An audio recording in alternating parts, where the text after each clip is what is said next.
신실하게 지켜나가는 모습. 두 번째 교회다움의 모습은 직분자와 또한 공동체를 통해서 끝까지 자라나기를 멈추지 않는 어린아이를 걷는, 요동하지 않고 책임감을 가지면서 공동체를 위해서 봉사하는, 섬기는 이러한 자라남의 모습을 보여줬고요. 세 번째 교회다움은 분별의 모습이었습니다. 정말로 진리가 그리스도 안에 있는 것처럼 배웠고, 세 가지 질문을 통해서 공동체의 생각과 행동과 말들과 그런 어떤 여러 가지 일들과 펼쳐지는 사건들을 어떻게 분별하느냐?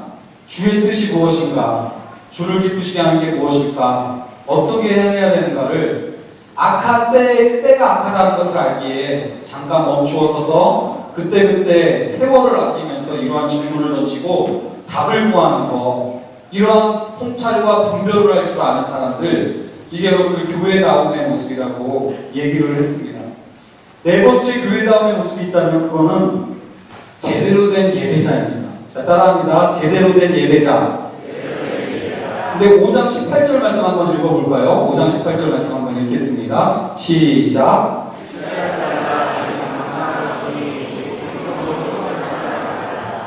네, 여러분 우리 이 본문을 배웠는데 이게 아까 프랭클린 다이언한테 뺏겼던 것처럼 이 본문도 참 많이 뺏긴 본문 중에 하나예요. 술을 먹어도 되는데 취하지만 않으면 되는 거 아니냐. 예수님도 포도주를 먹었으니까 여러분 이거는 금주 옆에서 자꾸 차용해 가는데요. 이건 그 본문이 아니라는 겁니다. 이게 뭐냐면 옛날에 초대교회 때 예배를 드릴 때는요, 그 성만찬을 거의 했습니다. 매주 이렇게 했는데 옛날에는 성만찬을 우리처럼 지금 찔끔 먹고 이런 게 아니에요. 진짜 밥을 같이 먹는 거예요. 밥을 같이 먹는데 예수 그리스도의 피를 생각하면서 포도주를 마시잖아요. 근데 포도주를 엄청 먹는 거예요. 교회는 모였는데 이 사람들도 막 관계가 갈등이 있고 그러니까 예배가 껄끄러울 때가 있잖아요. 예배를 드리고 성만찬을 하는데 껄끄러울 때가 있잖아요. 부자들은 지들끼리 와서 먼저 먹고, 일하고 늦게 퇴근한 노예들은 딱 가봤더니 성만찬에 먹을 거는 다 없고 고기만찬 다 떨어져 있고 이러니까 막 그런 껄끄러움 가운데 그 어색함을 떨치는 만찬의 모습이 뭐예요? 막 이렇게 술 같은 걸 계속 따라 마시는 거예요. 여러분들 막 제 친구가 그러더라고요. 저보고, 야 니네들은 교회 다니면서 니네들은 어떻게 푸냐? 어떻게 이렇게 관계가 얽혔을 때 어떻게 푸냐 막 이러더라고요. 너는 어떻게 푸는데? 술 먹고 풀지? 그래서 생각해보니까 그런 것 같아요. 진짜 좀 부러워요.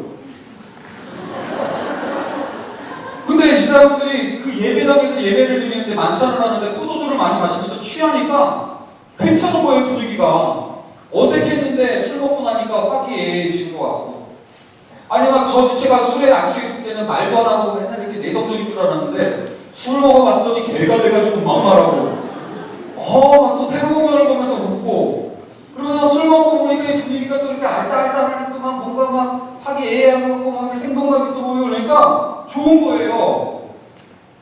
그러니까 이거를 계속 이렇게 합시다. 예배가 뭐 이렇게 하면 더 좋은 거 아닙니까? 낯선 사람들도 오게 되고, 관계가 어색한 사람도 술 취해서 더 풀게 되고, 술 먹으면서 분위기도 고조되고, 좋네요. 이런 식으로 교회를 이어가면 어떨까요? 이게 그 문맥에서 나오는 얘기예요. 근데 바울이 뭐라고 얘기해요? 그러한 자기 만족적인 예배, 그건 방탕한 것이다. 이 얘기가 저는 굉장히 어려워요. 교회다움을 얘기할 때 이 예배 문제를 빠뜨릴 수 없어요. 여러분들의 예배의 은혜만은 도대체 뭡니까? 술 취함입니까? 자기 만족적인? 얼마나 내 마음을 터치했냐, 오늘 얼마나 감동적인 예화가 있었고 얼마나 재밌었느냐, 계속 이거라니까요. 여러분 지금 오히려 여기 와서 정말로 성령으로 충만함을 받아라는 건 뭐냐면, 예배가 술 취함과 자기 만족적으로 자기를 기쁘게 하기 위한 예배가 아니라 그건 방탕한 예배고, 그건 방탕한 교회 얘기고, 그거를 목회에 유용하다고 쓴다는 건 방탕한 짓이고, 교회다움은 성령으로 충만함을 받는다는 거예요. 성령으로 충만함을 받는다는 얘기를 성령을 충만받는다고 해석하는 사람들이 있지만, 저는요 이런 거죠. 이 돈으로 이 술통을 채워와. 그러면 또 어떻게 하겠습니까? 이 돈 줄 테니까 저 술통을 가득 채워와. 여러분 어떻게 하겠어요? 술통에 돈을 가득 채워갈 거예요? 돈으로 술을 사가지고 술통에 술을 채워갖고 가득 채워갖고 갖고 갈 수도 있겠죠. 계십니까? 괜히 얘기할 것 같아요. 그러면 성령으로 충만함을 받으라는 얘기는 성령을 가지고 무언가 다른 것을 꽉 채우라는 거예요. 성령의 힘을 힘입어서. 술의 힘이 아니라 성령의 힘을 힘입어서 꽉 채우라는 건데, 그게 여러분들 19절부터 나오고요. 19절부터 여러분들 읽겠습니다. 21절까지 가요. 읽습니다. 시작.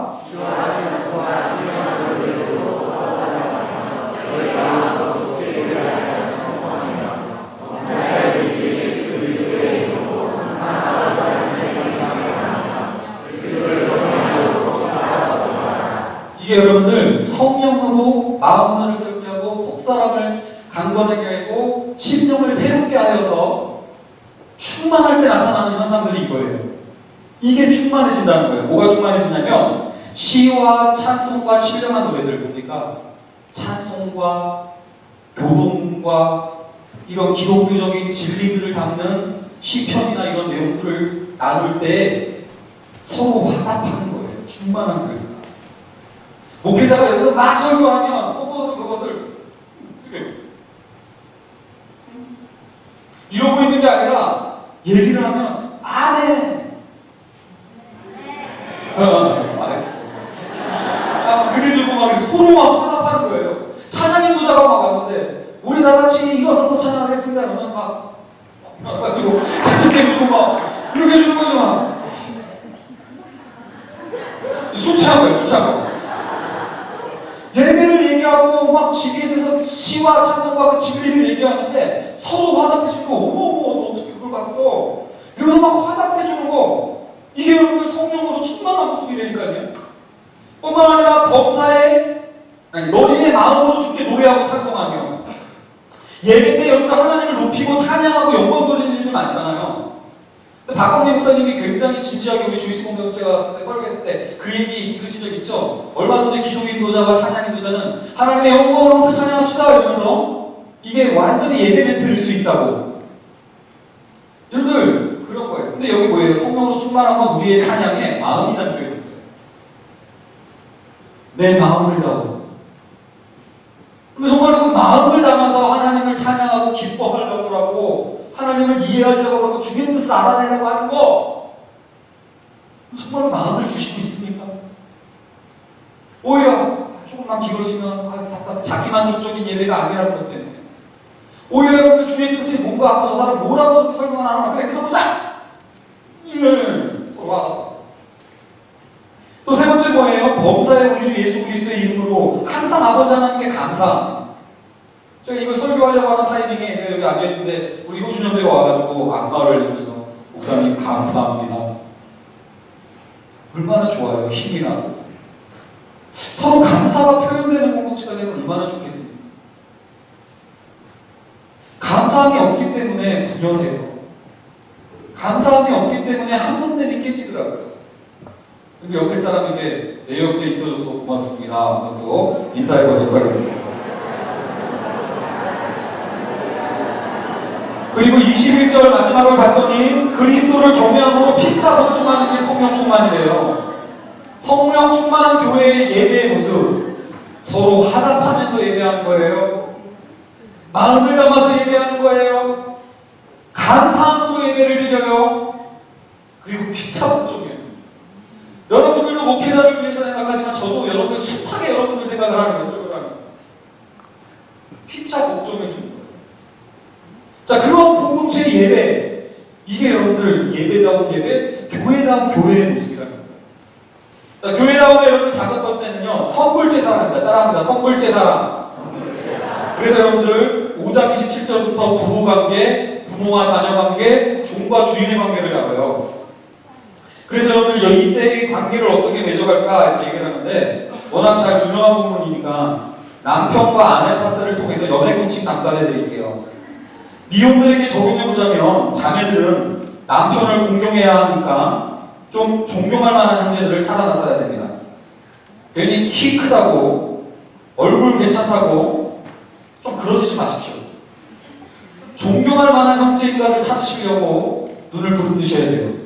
누가 존경한 형제일까요? 교회된 형제예요. 정말 다른 사람을 충만케 할 그런 마음, 이런 모습들이 있는가, 그 형제예요. 그 형제가 그런 모습이 없다면 아내는 여러분들을 한 번 때문에 인정 못할 거예요. 아내와의 관계가 왜 깨지는지 아십니까? 내 몸이라고 생각 안 하니까 이렇게 얘기합니다. 비자금을 마련한 거예요. 뭘 이렇게 또 사? 이런 얘기를 한 거예요. 뭘 또 사? 이 얘기할 때가 저는 완전 작사를 했죠. 해보면 한 몸됨을 잊어버리면 이렇게 되는 거예요. 그렇기 때문에 충만케 하는가. 그리고 저 형제가 하나됨을 피스메이킹 역할을 하는 이런 모습들이 저 형제에게 보이는가. 이걸 여러분들 살펴보기 위해서 자녀들이 너무 들이대면 힘들어요. 물론 요즘은 또 그런 것들을 역전시키는 세대이긴 하지만 이렇게 그 형제 주변을 빙빙 도는 거예요. 그래서 그 형제 주변, 그런 형제 주변을 키가 안 커도 좀 못생겼어도 그 형제는 괜찮아요. 그 형제 주변이니까 빙빙 돌다가 괜히 거기서 쓰러져 보기도 하고 괜히 거기서 막 무거운 책 들고 다녀 보기도 하고 막 그러시는 거예요. 그러면서 여러분들 관계를 이어가시면 좋겠다 이런 생각이 들어요. 여러분들 교회 공동체는 그런 형제들이 흠모받고 인정받는 공동체가 돼야 교회 공동체다워집니다. 교회 공동체에 왔는데 아무리 충만케 해주고 아무리 피스메이킹 역할을 하는데 키가 작고 얼굴이 못생겼다고 여러분들 그렇게 취급을 안 한다면 여러분들은 지옥 갑니다. 그리고 여러분들 아무리 못생겼어도 정말 그 사람의 그런 교회님의 모습 때문에 여러분들 그 형제를 내 남편으로 맞아들이겠다 생각한다면 순교는 이슬람에서만 하는 게 아니에요. 여러분들이 못 믿겠으면 제가 기도하겠습니다. 하나님 순교 처리해주세요. 형제들은요 25절과 27절을 한번 읽어보셔야 돼요. 25절 27절 읽습니다. 시작.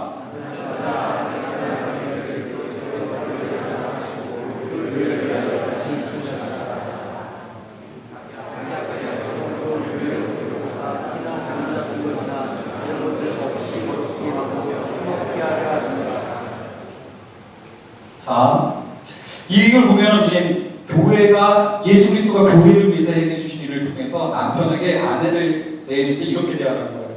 자, 어떻게 대하라고 합니까? 물로 씻어준 거예요. 형제들은 그 자녀들 물로 막 닦아주는 거예요. 자녀들 막 닦아주시고 그 다음에 또 뭐가 나와요? 말씀으로도 깨끗하게 해줘야 돼요. 말씀 TBS 할 때 저 자매가 뭘 얘기하는지 저 자매가 막 얘기하다가 엉뚱한 얘기하는지 저 자매가 또 얘기하다가 먹으러 가는 카페 얘기하고 있는지 이런 거 얘기할 때 또 말씀으로 얘기하면서 그 자매를 깨끗하게 해주고 막 이러셔야 돼요. 또 뿐만 아니라 거룩하게 해줘야 되고 영광스러운 교회로 자매를 세울 수 있도록 형제는 도와줘야 되는 거예요. 그러면서 또 어떻게 합니까? 막 그 티나 주름이나 이런 것이 없도록 해줘야 되니까 막 이런 그런 막 이니스프리, SK2, 폼폭스 이런 거 막 해줘야 돼요. 주름 없어져야 돼요. 여러분 주름 없어질 수 있는 형제들은 그 역할을 해주는 거예요. 막 유기농 화장품 이런 거 팔면 막 공급해주고 막 그래야 돼요.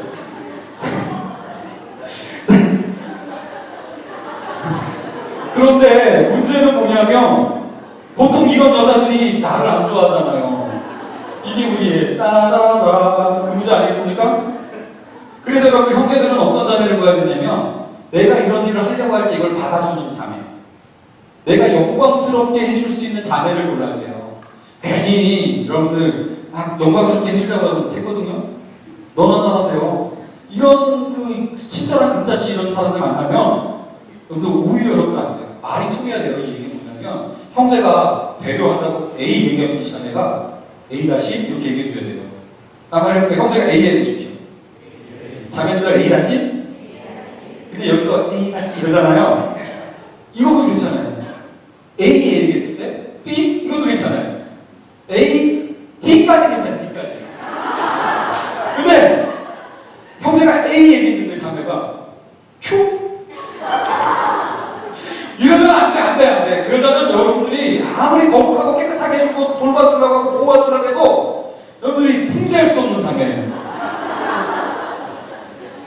그렇기 때문에 여러분들 이런 자매는 어떤 자매예요? 이런 자매들은요 여러분들 막 그런 거예요. 자기 모습도 꺾어보고 자기가 거룩하게 하려고 누구에게 순종도 해보고 희생도 해보는 자매들이에요. 그런 자매들 주로 어디에 많은지 아세요? 금요일날 드림센터 8시에 800km에 오면 허다하게 걸려있어요.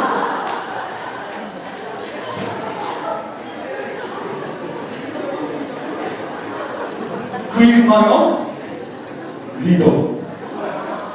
제가 조이스 맨 처음 왔을 때 저기 뒤에 앉아있는 주한생님은 지금 머리만 죽이는 자매 한 명이 저한테 이렇게 얘기했어요. 목사님, 조이스에서 오래 사역하다 보니까 리더하고 엘더하고 국장관도 해보니까 형제들이 저를 신녀래요.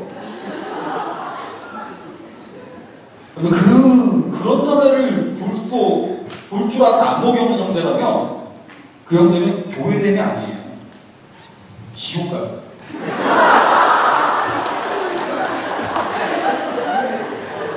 여러분 괜히 그 형제 붙잡고 지옥행 열차를 같이 타려고 하지 마십시오.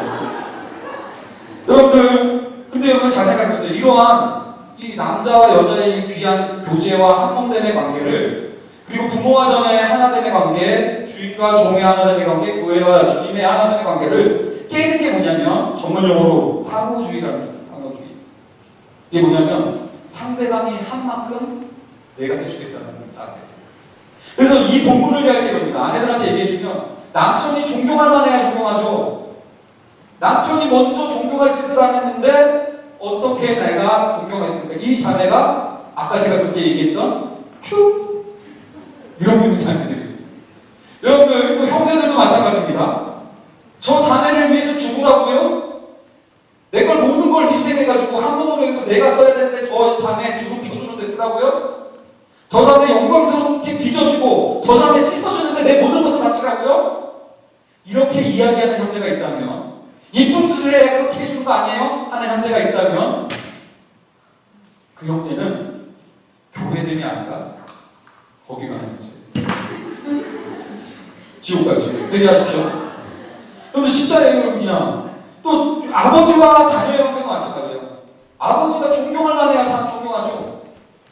또 이런 또 자녀들에게도 말이 통합니까? 어디 먹힙니까? 이러면서 여러분들 관계를 안 맺기 시작해요. 종과 주인의 관계도 마찬가지죠. 주인이 이럽니다. 저 종은 일도 제대로 못하고 게을러 터졌어 묻는 관계. 이러면서 찝찝 막 이래요. 이쁘게 말해가 일만 잘해서 내가 잘 돼 이러지. 이러면서 자기가 못돼주기로 합리화. 종들도 마찬가지로 주인을 보면서 저게 집 앞그릇만 챙겼지 저게 갑질이나 내게 했었고 그러면서 상대방이 먼저 안 했기 때문에 나도 안 하겠다라는 태도가 이 본문을 다 해체해버렸고 이 본문을 다 지워버렸던 거예요. 근데 여러분들 분별하십시오. 이 상호주의 이거에는 상당한 문제점이 있어요. 예를 들어볼까요? 학교 선생님은 잘 가르치셔야 됩니다. 그런데 우리 반 선생님은 잘 못 가르쳐. 선생님이 먼저 잘 가르쳤어야 되는데 선생님이 잘 못 가르쳤으니까 그러므로 나는 공부 열심히 안 하기로 결정했다. 이건 여러분 지손해예요. 주로 뒷자리에 앉은 것들. 날라리들의 정신 그리고 그들의 굳건한 스피릿. 선생님이 잘 못 가르치니까 나는 공부를 열심히 못해. 그래서 요즘 여러분 평생 후회하고 있답니다. 여러분 상호주의가 이러한 한계점과 문제점을 갖고 있는 거예요. 그리고 이 상호주의는 결국 관계를 어떻게 깨뜨립니까? 갑질하는 힘 있는 쪽에서는요 계속해서 윽박질을 해요. 계속해서 협박과 위협을 하고 으름장을 놓습니다. 그러면서 관계를 계속해서 무너뜨려요. 어디 여자가 이러는 거예요. 근데요 여러분들 오히려 을 쪽에서는 힘이 좀 없는 을 쪽에서는 이 관계를 어떻게 이어갈까요? 눈 가리는 거예요. 눈 가리. 아이 서비스. 그 앞에서 이 비상적인 관계. 결혼을 기껏 했는데 아내가 나한테 눈가리만 하고 있었던 거예요. 결혼을 기껏 했는데 남편이 나에게 눈가리만 하고 있었던 거예요. 그래서 내가 예를 하나 들어볼게요. 저는 예로 잘 들어보세요. 저는 남성 우월주의자예요. 그래서 제 아내가 저보다 좀 약간 좀 모자라다고 생각합니다. 내 아내가 그래서 저한테 뭐 조언이라고 싶고 막 얘기할 때 약간 같지 않아요. 지가 뭘 한다고 저렇게 쪼말쪼말거리나 이런 생각이 막 들어요. 얘 너무 심각하게 듣지 마세요.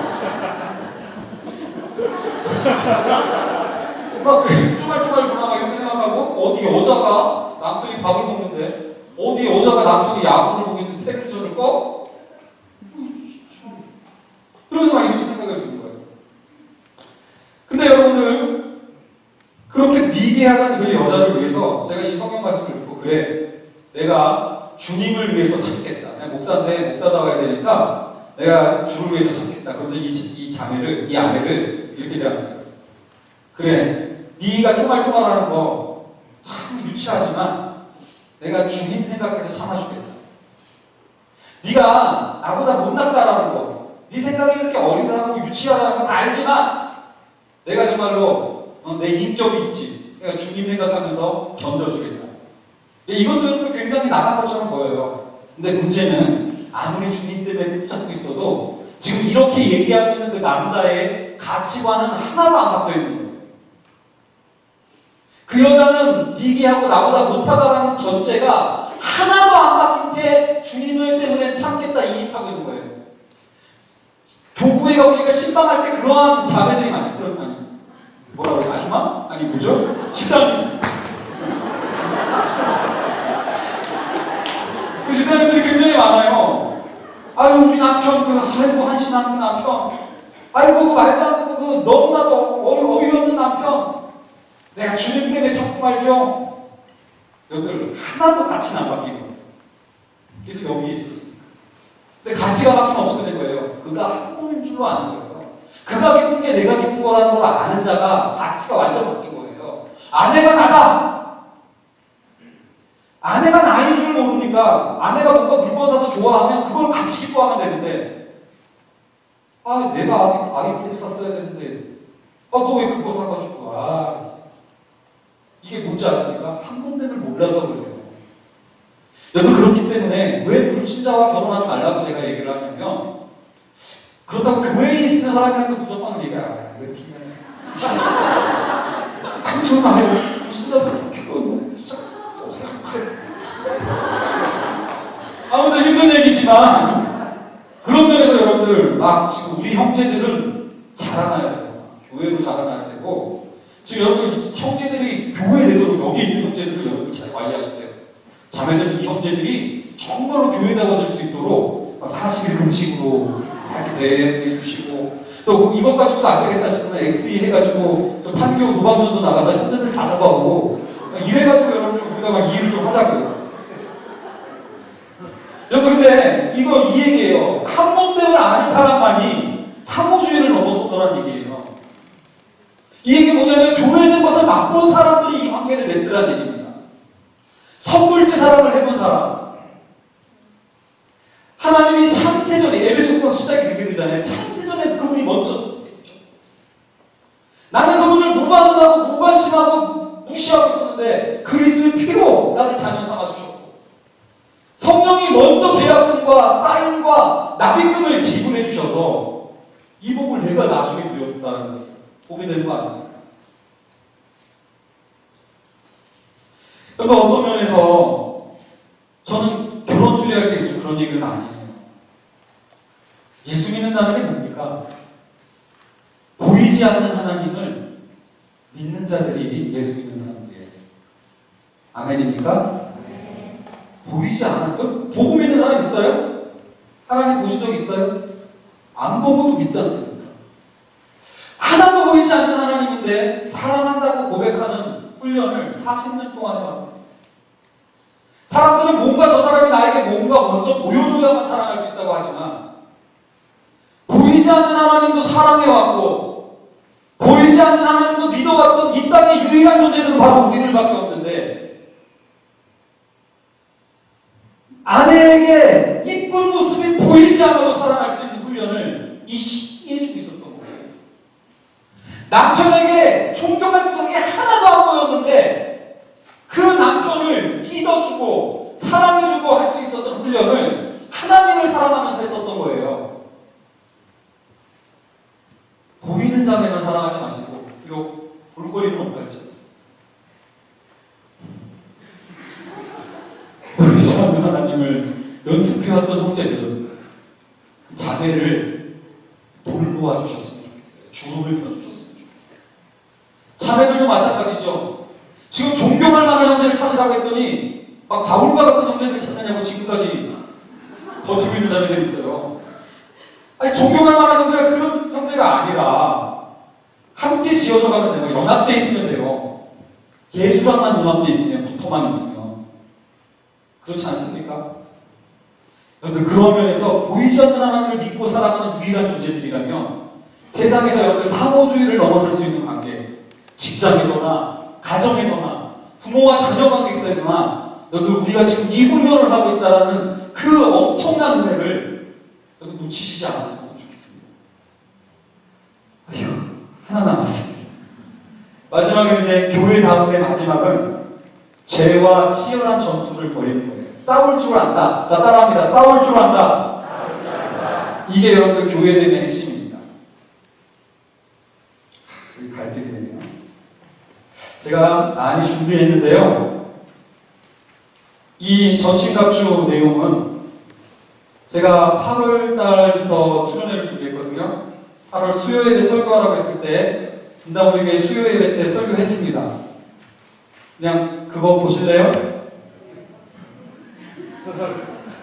제가 해야 되겠습니까? 네. 웬일이에요? 이 사람들도 마지막이라고. 이 얘기만 하고 좀 줄여서 한번 얘기를 해보겠습니다. 그러나 그 수요예배 영상 찾아서도 보시기 바랍니다. 에베소서의 마지막 부분이에요. 정말로 형제들아, 파이널리. 이렇게 있어 보이지 않습니까? 파이널리. 이렇게 얘기를 하면서 갑자기 전신갑주 얘기로 마무리를 짓는데, 제가 그때 뭐라고 해서 그랬냐면, 여러분들에게 교회는 병원입니까? 병영입니까? 이걸 묻습니다. 병원으로서의 교회는요, 자기 성도의 자신의 정체성을 환자로 바꿔요. 그러다 보니까 그 환자로서의 성도는 굉장히 수동적이 될 수밖에 없어요. 좋은 의사가 와서 좋은 약을 써가지고 어떻게든지 고쳐보라 이거예요. 나는 가만히 있습니다. 그래서 좋은 의사 만나느냐를 고를 수밖에 없습니다. 병원으로서의 교회는요, 성도들이 그렇기 때문에 자기는 마취되어 있을 때니까 고쳐달라 하면서 아무것도 안 해요. 책임감을 갖지 않습니다. 교회에 대해서 하나 달라고 힘쓰지를 않아요. 자기를 관중으로 생각한다는 얘기죠. 근데 교회를 병원으로 생각하면요, 이렇게 또한 이런 생각들이 나와요. 좋은 병원일수록 병이 없어져야 되고 문제가 해결되어져야 된다는 거예요. 그래서 교회를 다니다가 병이 없어지고 문제가 해결될 줄 알았는데 고난도 안 사라지고 교회 갔더니 갈등이 또 있어. 리더랑 관계가 안 좋고 조언이랑 또 어려워. 그러다 보니까 뭐예요? 또 다른 질병을 얻은 거예요. 그럼 어떻게 해야 됩니까? 병원을 옮겨야 돼요. 아니면 병원에게 보상을 요청해야 돼요. 그리고요, 여러분들, 관계가 어려우니까 어떻게 돼요? 1인실로 옮겨주세요. 그래요. 몇 인실? 혼자 있는 고립, 라인하고 비순원, 이런 것들의 신앙생활을 하기 시작합니다. 그 원인이 뭐냐? 교회를 병원으로서 볼 가능성이 굉장히 많다는 거예요. 근데 에베소서가 마지막으로 교회의 정체성을 뭐라고 그려주고 있냐면 병영으로, 군대로 보여주고 있다는 거예요. 마지막 내용입니다. 분별하고 주의 뜻이 무엇이고 성령 충만 얘기하고 이런 것들 다 나왔어요. 근데 파이널리 그러면서 병영으로서의 교회다, 군대로서의 교회다 그러면서 총정리를 하고 있는 겁니다. 교회되고 교회에 나와서도 끝까지 교회다워지는 길은 죄와 싸울 줄 알고, 죄와 싸움으로 아내를 보호하고, 죄와 싸움으로 가족들을 지켜낼 줄 아는 게 남편다운 거라는 거예요. 이게 여러분들 에베소서가 마지막으로 우리에게 던지는 이유입니다. 교회를 병영으로 본다면, 여러분들 그 정체성을 병영으로 생각한다면 성도들은 적극적으로 참전할 수밖에 없어요. 쳐들어오고 내 식구 시켜야 되는데 당장 달려나갈 수밖에 없다는 거예요. 적극적이 되고 능동적이 돼요. 그리고 좋은 교회일수록 싸움은 점점 편안해지는 게 아니라, 그건 이제 후방이죠. 전방일수록, 그 전장일수록 그 교회의 전투는 치열해질 수밖에 없다는 것을, 그걸 의아하게 생각하지 않습니다. 당연하게 생각합니다. 2박 3일 동안 제 안에 얼마나 숱한 영적 전쟁이 있는지 아십니까? 차 타고 오면서, 버스가 정치되면서, 와서 기뻐하는 모습을 보면서 또 안심했다. 그런데 표정이 별로일 것 같은데, 또 다음날 일어나서 아침이라고 안정환이 와가지고 날씨 없고 그냥 비 안 올 것 같아요. 분명히 그러는데 그 자식이 간 다음에 바로 비가 오고 이런 일들을 이제 막 숱하게 또 막 쑥 체험을 간다고 그러는데 또 비가 와가지고 이렇게 또 우리 누가 또 리더인데 한 명이 또 비 오면 분위기가 참 우울해지고 비 오면 안 돼요 목사님 다 제주도에 왔는데 비 와가지고 재미 하나도 없었어요. 그 소리가 꽂혀가지고 재미 하나도 없었는데 지금 여기 서서도 설교를 길게 하면 눈살 치료할 텐데 그래서 내가 영상 보고 그냥 숙제 내는 건데 하라고 하니까 또 하긴 하는데 이러면서만 온갖 이 정상이 계속 있어요. 계속 치열한 거죠. 치열한 거. 근데 여러분 교회를 병영으로 생각하다 보니까 이 정체성이 병영일 때 오히려 관계가 더 붕괴치는 거죠. 병원. 아까 병원으로서의 정체성일 때는 관계가 생기면 의아해요. 갈등이 생기면 왜 또 나한테 이렇게 와? 무슨 1인칭 전공으로 후퇴했다고. 근데 우리의 정체성을 병영으로 군대로 보면요. 지금 옆에 있는 한 사람 한 사람이 아군이에요. 옆에 있는 한 사람 한 사람이 아군이기 때문에 전쟁터에서는 아군 한 명이 살아내느냐 마느냐가 나의 방패고 나의 승리고 내 힘이에요.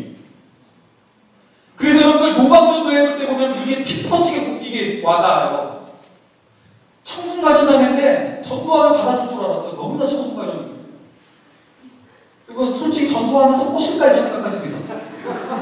근데 전도지 주자마자 재수없어 그래서 막 오늘 딱 심으면서 침대들에서 그래서 막 상처를 한참 받고 있어요. 근데 여러분들 어떤 아줌마가 오더니 갑자기 제 엉덩이를 왜 그러시냐고.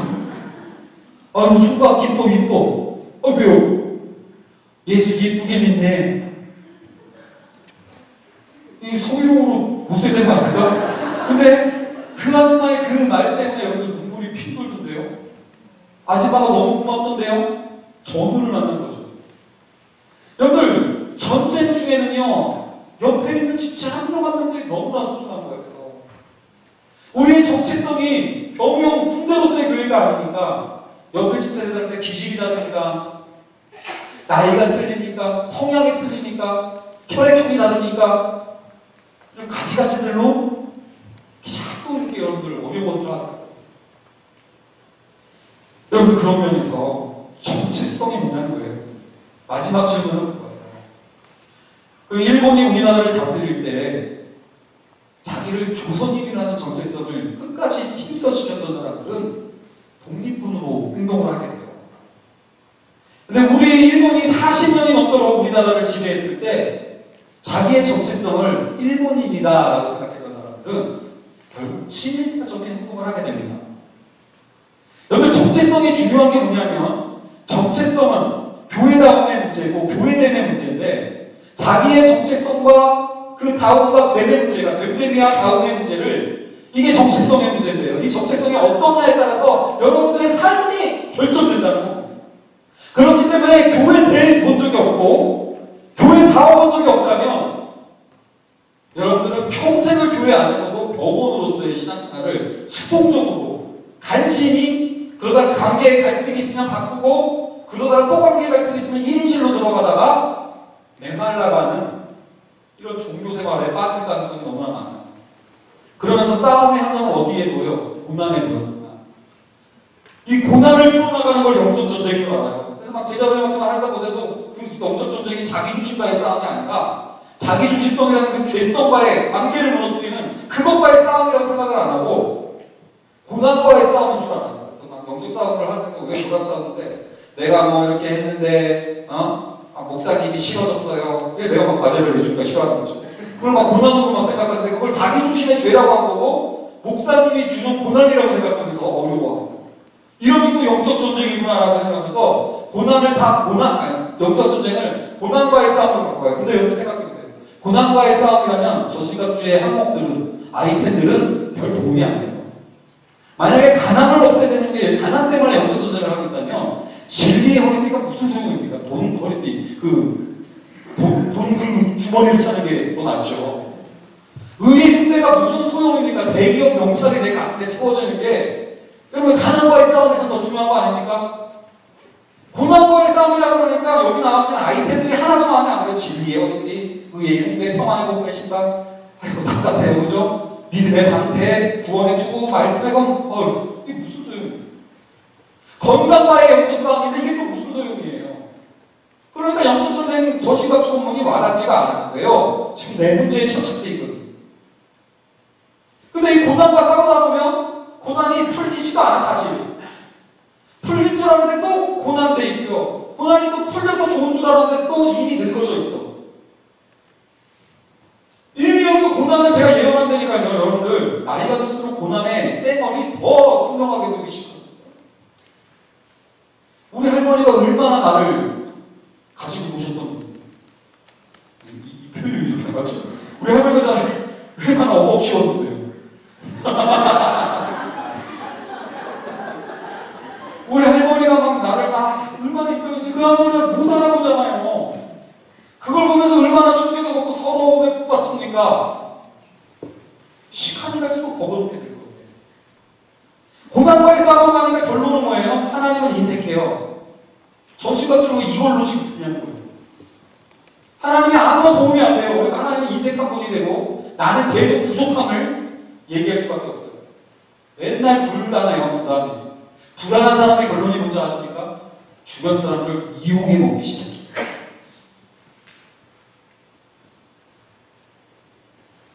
이게 우리의 정체성이라면 그러면 이거 굉장히 심각한 문제라는 거죠. 근데 에베소서 6가 여태까지 보여줬던 건 뭐예요? 고난과의 싸움이 아니다. 하늘에 속한 신령한 복이다. 땅에서 너네들이 자력으로 만들어내는 복을 얘기하는 게 아니라 하늘로부터 임하는 복의 이야기다. 부분적으로 이 땅 가운데 몇 개 받아내는 복이 아니라 모든 복의 싸움이다. 육체적이고 물질적인 복의 이야기가 아니라 신령한 복이다. 그러니까 여러분 이게 전제에 두고 있는 본문인데도 이 6장까지 와서도 또 고난과의 문제를 얘기하니까 아이템적으로 맞아떨어지지가 않는 거죠. 정체성과의 싸움이고 죄와의 싸움이에요. 뭐냐면 내가 자기중심적으로 살았던 것을 깨달으면서 이게 하나님과의 모든 관계를 깨뜨렸었구나. 이게 이 하나님과의 멀어졌던 이게 하나님과의 관계를 깨뜨린 것뿐만 아니라 사람들과의 관계도 다 무너뜨렸구나. 그리고 내가 내 스스로의 정체성을 한없이 불안한 자로 삼아가지고 모든 복을 다 주셨다고 얘기했는데 하나도 안 받은 부족한 자로 내 정체성을 늘 두기 때문에 맨날 모자라고 맨날 부족해요. 맨날 불안해요. 여러분들 두려움과 염려가 죄입니까? 아닙니까? 왜 죄입니까? 그게 왜 죄예요? 하나님의 아버지 되심을 철저히 불신하고 무시하고 있기 때문에 죄인 거예요. 여러분, 근데도 하늘에서 모든 걸 다 줬다는데 그걸 안 믿는다니까요, 사실 우리가. 우리 아내가 맛있는 진수전차를 다 차려놓고 여보 밥 먹어요 그랬는데 야구 보고 있었던 것처럼 이 모든 복을 하나도 안 믿고 늘 부족한 정체성을 갖고 가요. 이 싸움이에요, 이 싸움. 이것 때문에 하나님과 관계 무너졌고요. 내가 불안하니까 주변 사람들 다 이용해 먹어요. 나랑 비슷해야 도움되니까. 여러분들이 이 정체성을 갖고 있으면 여러분들 망하는 겁니다. 여기서부터 넘어오는 거예요. 얼마나 얄팍한 삶인지를 봐야 돼요. 매주 25가정씩 신방을 다니면서 숱한 가정을 돌아다녔습니다. 진짜 한강 중앙권에 60평이 그런 아파트 화장실이 어디에 있는데 복도를 지나서 가래요.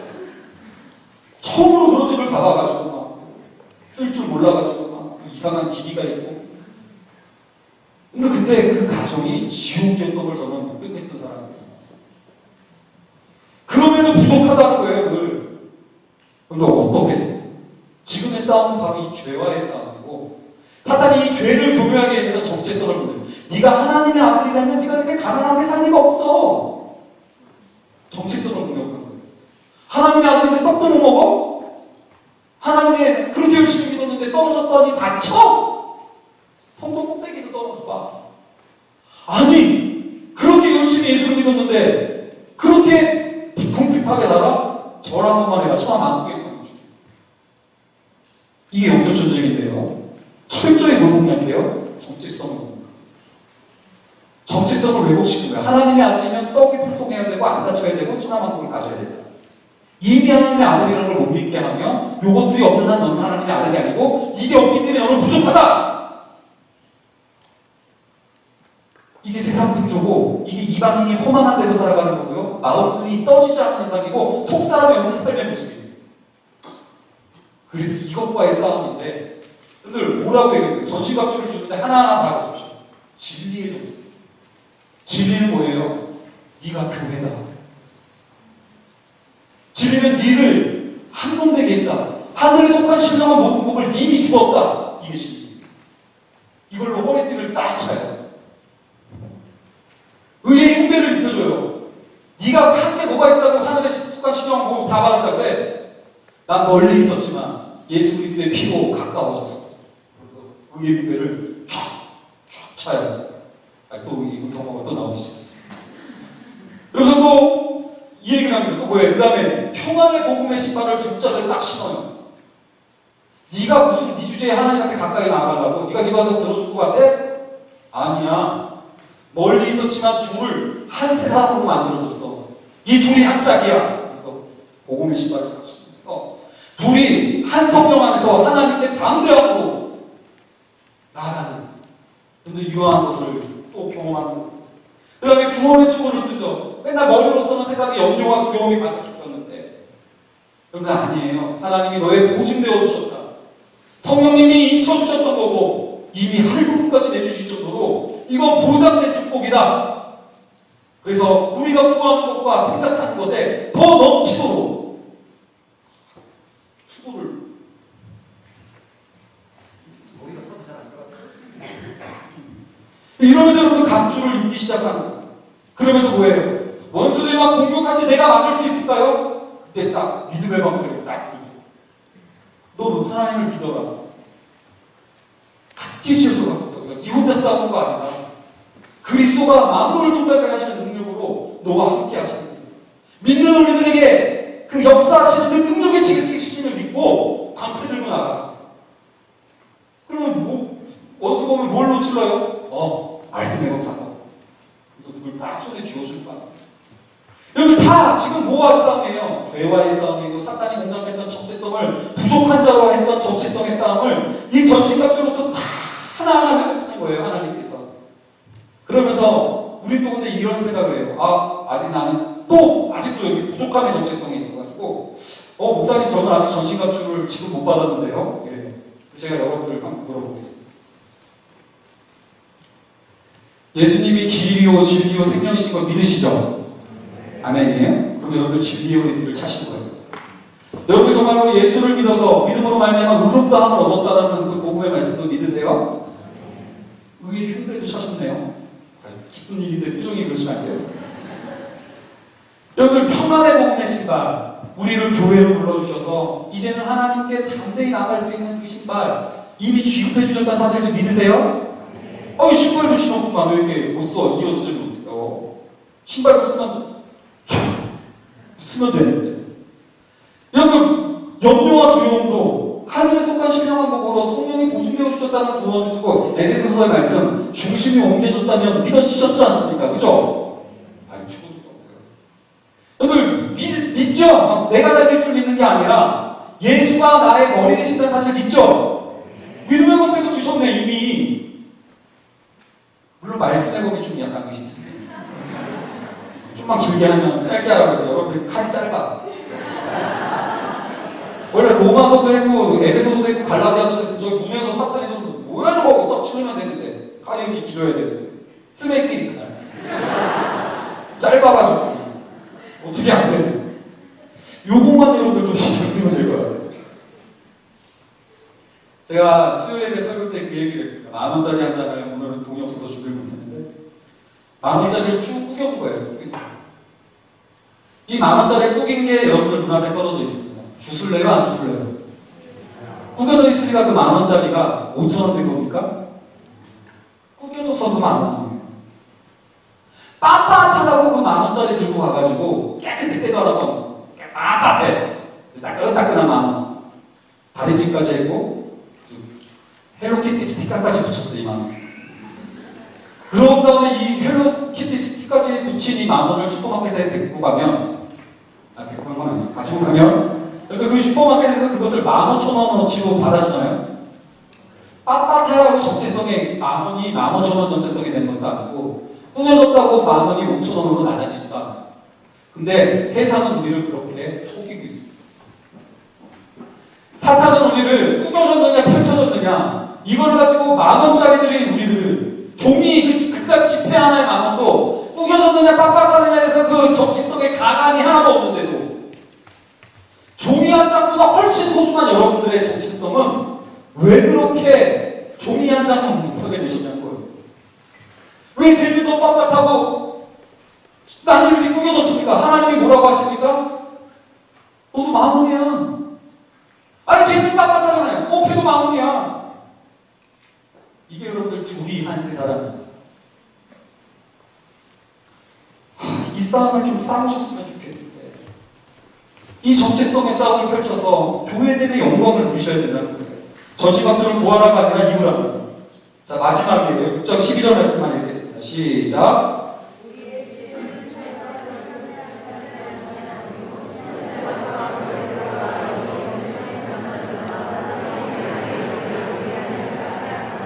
근데요, 마지막 잘 들어보세요. 이 영적 전쟁이 혼자 싸우는 전투가 아니라는 거예요. 왜냐면 적군의 대적들의 수가 많아요. 그리고 다 들들 복수용이고요. 그다음에 권세 정사, 공중용들 이런 거니까 강력해요. 근데 여러분들 교회를 군대로서의 정체성을 안 갖고 있고 한 몸과 함께 지어져가는 개념이 없는 성도들 어떻게 하시는지 아십니까? 전신갑주를 혼자 입었다고 여러분 그냥 아주 그냥 세상 물정 모르고 깨춤을 추는 거죠. 혼자 딱 갖춰 입고 나 은혜 받았어. 나와! 딱 나갔는데 숲에 적군이 엄청 많아. 자기 혼자 있는데. 영적 전쟁은 개인전이 아니라 개인전. 격투기가 아니라 여러분 이것은 부대가 하는 싸움이에요. 부대가 하는 싸움. 그 믿음의 방패가 여러분들 어떤 믿음의 방패를 글래디에이터 같은 거 이만한 방패잖아요. 이만한 방패. 이 따만한 방패를 혼자 그냥 들고 이렇게 있는 게 아니라 이 방패가 여러분들 함께 드는 방패예요. 그래서 장수가 1열! 그러면 그 1열의 방패지. 이 1열이 펴지는 거예요. 그러면서 또 2열! 그러면 또 45도 각도를 나와요. 3열! 다 천장을 나가가지고. 자, 저기에 불화살이 있습니다. 정제감을 부는 나의 자기 영민과 네 정체성이 시시하다는 것을 하는 원수의 불화살이 저기서부터 이거는 여러분 영화 명장에 보면 명장에 보면 화살이 한두 방울이 아니라 뭐야 선생님 이게 뭐 화살 한 방에 맞아 죽는 게 아니라 막 맞을 때마다 고슴도치가 돼가지고 죽는 화살 있잖아요. 떨어질 때도 막 한 방 튀가 아니라 떨어지는 화살이에요. 근데 여러분들 혼자 들었을 때는 막 혼자 다 나와 있을 때 그 화살에 고슴도치가 돼서 죽어요. 근데 여러분들 1열, 2열, 3열 같이 막 그리고 여러분들 막 원수랑 백면전을 펼치는 거예요. 백면전이 막 으쌰으쌰해서 막 붙이고 막 쾅쾅 하는데 그때도 막 1열들이 쳐가지고 그들의 진로를 막아요. 그리고 그들이 막 차에 있는 걸 2열들이 또 45도 막고 이거 막 또 천장도 막아가지고 막 이렇게 때리는 거예요. 이렇게 때리는 거예요. 이것도 천장에서 딱 막는 거야. 그러다가 갑자기 2열 열어! 그러면 2열에서 갑자기 이게 방패가 순간적으로 착 열립니다. 그러면 또 4열에 있었던 성령의 검을 들었던 그러면 다시 열립니다. 근데 여러분 여기에 어폐가 있어요. 4열에서 여러분들 성령의 검을 찔러야 되는데 스냅 끼면 되겠습니까? 이게 안 되는 거예요. 이게 촥 했을 때 딱 했는데 손톱깎이야. 그럼 오히려 화해의 제수처인가요? 여러분 어떻게 생각해? 이렇게 싸우는 게 이렇게. 근데 영적 전쟁은 혼자 싸우려고 하다 보니까 여러분 피하고 이겨본 적도 없고 해봐야 안 되네 이러고 있었던 겁니다. 우린 부대예요. 여러분 리더들이 막 힘차게 막 붙들고 있을 거예요. 리더들이 우리 조언을 맡겠다고. 여러분 진짜 리더들이 왜요? 저한테 막 목사님 우리 조언님이 이래서 힘들고요. 이래서 힘들고요. 기도해 주셔야 돼요. 뭐 신방 좀 해주셔야 돼요. 막 이런 얘기를 해요. 근데 막 리더들이 막 우리 조언들에서 막 졸고 있는데 막 막아주고 막 맨날 막 힘차게 막 이렇게 싸우잖아. 엘더 막 더 막 센 놈들이 도끼 들고 팍 맞다가 막 울린 거예요. 이게 또 울려요. 다보지 마. 여기 방패 밑에서 이러고 있는 거야. 엘더들이, 리더들이. 국장관들이 이러고 있는 거예요. 그래서 이러면서 여러분들 버티고 있다가 막 내가 여기서 막 숨어서 막 작전을 지휘하고 있었는데 막 나한테 그러면서 야 내년에는 못하겠어요. 힘들어지겠어. 팔이 빠져가지고 잘 안 되겠어요. 늙어가요. 그래서 이렇게 막 이렇게 해요. 근데 막 이러면서 힘이 다 빠져가서 늙어들이 갑자기 새로 시급받은 새 가족, 방금 새로 시급받은 새 가족. 어디 써야 돼요? 그러고 왔다가 리더가 힘들어가지고 막 이렇게 하고 있는데 들렸네요 해서 들었는데 막 화살이 막히고 막았네. 리더는 또 그 새 가족이 그거 해준 것 때문에 이 맛에 사용하지. 이게 여러분들 교회가 영적 전투를 펼치는 방법입니다. 그런 면에서 여러분들 리더들, 엘더들, 국장관들 수고한다고 여러분 격려의 박수로 너무 고마운 분들이고 정말 영광스러운 공동체들이고 이 싸움을 같이 펼쳐나가는 자들입니다.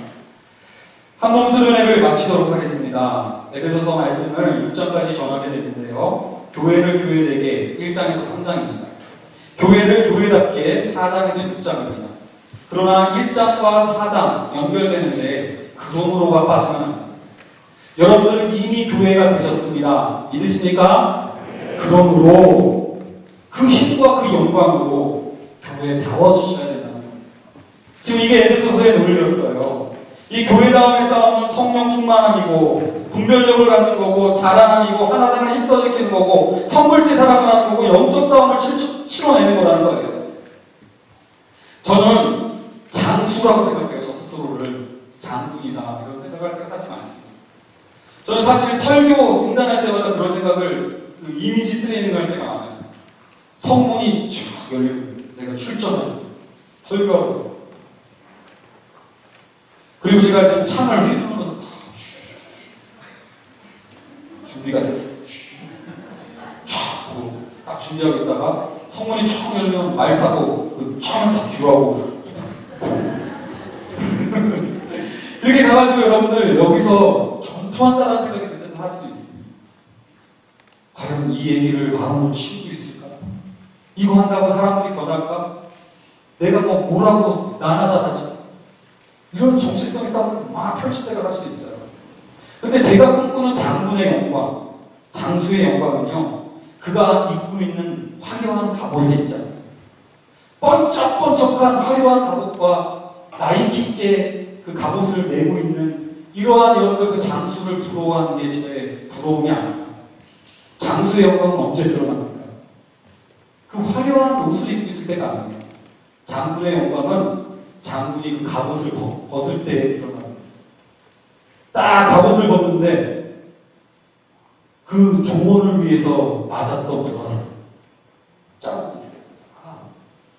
갑옷 벗으면서